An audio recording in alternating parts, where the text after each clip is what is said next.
Very very very good morning. এখন ব্যাপারটা হচ্ছে আমি ওপরে এসে দেখলাম মহারাজা পটিতে গেছে, তো আমাকে তো ডিস্টার্ব করতেই হবে। তো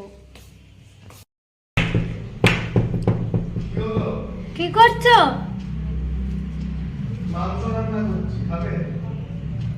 মাংস রান্না কেন করছো বাথরুমে? না আমাকে খাওয়াবে বলে রান্না করে গিয়ে করো। না এখানে করতে নেই, পালাবো না। কি করছো? পটি করছো? তো বিশাল খোঁজে গেছে, শুধু পালা পালা পালা করছে। আমার কাছে ওকে ডিস্টার্ব করা। আমাদের এখন একটু বেরোবো, প্রথমত আগে একটু বিছানার চাদর টাদর চেঞ্জ করবো, দেন বেরোবো। একটু কাজ আছে, বেরিয়ে কিছু কাজ মিটিয়ে তারপর এসে, আজকেও রান্নাটা মাই দেখছে, আমি কিছু হেল্প করে এলাম। তারপরে আবার বাড়িতে কিছু কাজ আছে, করব। এই তো চলছে, এই তো জীবন। গুড মর্নিং গাইস, এখন আমার পালা, এখন ও গেছে। ওই কি করছো? হ্যাঁ কি নাচ করছো? হ্যাঁ ডিস্কো? আমি দেখবো, দেখাও। ওই কি করছো?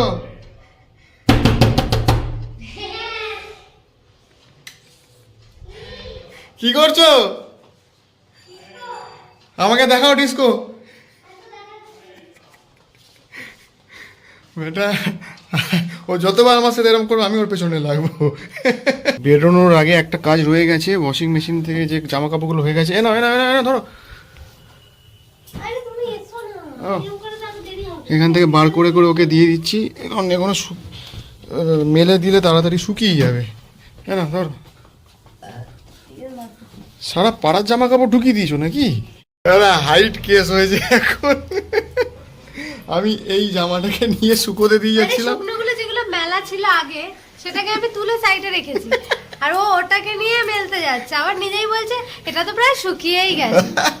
মানে শুকনো খটখটে জামাটাকে ও মেলতে গিয়ে বলছে এটা শুকিয়েই গেছে প্রায়। মানে সত্যি। এখানে প্রেসার কুকারে রান্না হচ্ছে, অলরেডি ভাত হচ্ছে। বাইকটা বের করতে হবে।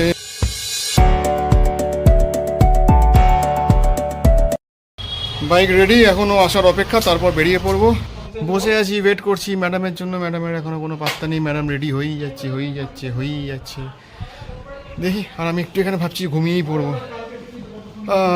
স্লিপিং। কি গো? ও মাই গড, তোমার জন্য আমি শুয়ে বসে এখানে শুয়ে পড়লাম, সানবাদ নিচ্ছি। হ্যাঁ, হিরোরা একটু কেত মারে। আমি কখন থেকে সানবাদ নিয়ে যাচ্ছি, তোমার পাত্তাই নেই। আমি তোকে লাইন মারি? তুমি লাইন মারো না আমাকে। হ্যাঁ ওরে পন্টু। চল।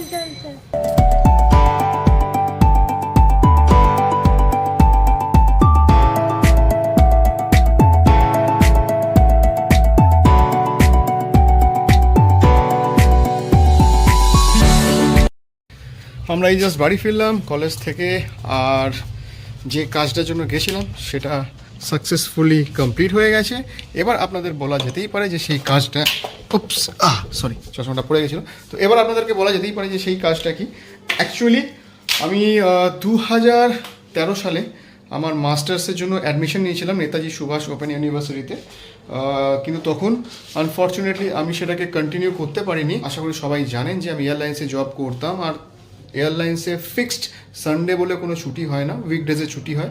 তো আমার ফ্রাইডে ছুটি থাকতো, যার ফলে আমি কোনো ক্লাসই অ্যাটেন্ড করতে পারতাম না, যার জন্য আমাকে মাঝপথে ওটাকে ডিসকন্টিনিউ করে দিতে হয়। কিন্তু এখন যেহেতু আমি আর এয়ারলাইন্সে নেই, আর আমি যে অর্গানাইজেশনে এখন কাজ করি সেখানে ফিক্সড সানডে ছুটি, তাই আমি এখন ডিসাইড করলাম যে না, এবার আমাকে মাস্টার্সটা কমপ্লিট করতে হবে, কারণ আমার কাছে কোয়ালিফিকেশনটা ম্যাটার করে। তো ওই জন্যই আমি ফর্ম ফিল আপ করেছিলাম। ইনফ্যাক্ট ফর্মটা ও ফিল আপ করে দিতে আমাকে হেল্প করেছিল, কারণ আমি তো অফিসে ব্যস্ত থাকি। তো ও আমার হয়ে ফর্মটা ফিল আপ করে দিয়েছিল, অনলাইনে পেমেন্ট সমস্ত কিছু কমপ্লিট হয়ে গেছিলো। আর তারপরে আজকে আমি কলেজে গেছিলাম, আজকে সানডে, তো আজকে আমি কলেজে গেছিলাম আমার যে স্টাডি মেটেরিয়াল সেগুলো নিয়ে আসতে। আর স্টাডি মেটেরিয়ালটা হাতে পেয়ে প্রথম যে কাজটা করলাম সেটা হচ্ছে বইয়ের গন্ধ শোকা। অসাধারণ লাগে নতুন বইয়ের গন্ধ। আর বেশ একটা এক্সাইটমেন্ট হচ্ছে যে আবার আমি পড়াশোনা করতে চলেছি, কারণ পড়াশোনার কোনো শেষ নেই, পড়াশোনার কোনো বয়স নেই, আর পড়াশোনার কোনো সীমা নেই। যে কোনো বয়সেই পড়াশোনা করা যেতে পারে, শেখার কোনো মানে লিমিট নেই। প্রতিদিন নতুন নতুন অনেক কিছু শেখা যায়। তো সেই জন্যে ভীষণভাবে এক্সাইটেড। আশা করি যে সাকসেসফুলি 2 বছর কমপ্লিট করে দিতে পারবো, আর এবারে কোনো হ্যাম্পার হবে না। বাবা স্টাডি মেটেরিয়াল দিয়ে দিয়েছে, এই যে স্টাডি মেটেরিয়ালগুলো, নেতাজি সুভাষ ওপেন ইউনিভার্সিটি। আর পড়াশোনা কর, আমিও টিচার। হ্যাঁ, ও আমার টিচার। আলাদাই একটা গন্ধ। একটু টেস্ট তো করতেই পারি। তো একটা আমি একটু ভেঙে একটা, আবার কি একটা নিও না, সত্যি সত্যি একটা খেয়ে নেবো। মিথ্যে মিথ্যে লাগে জানো, সবাই সাক্ষী আছে, আমি একা খাইনি, ও খেয়েছে।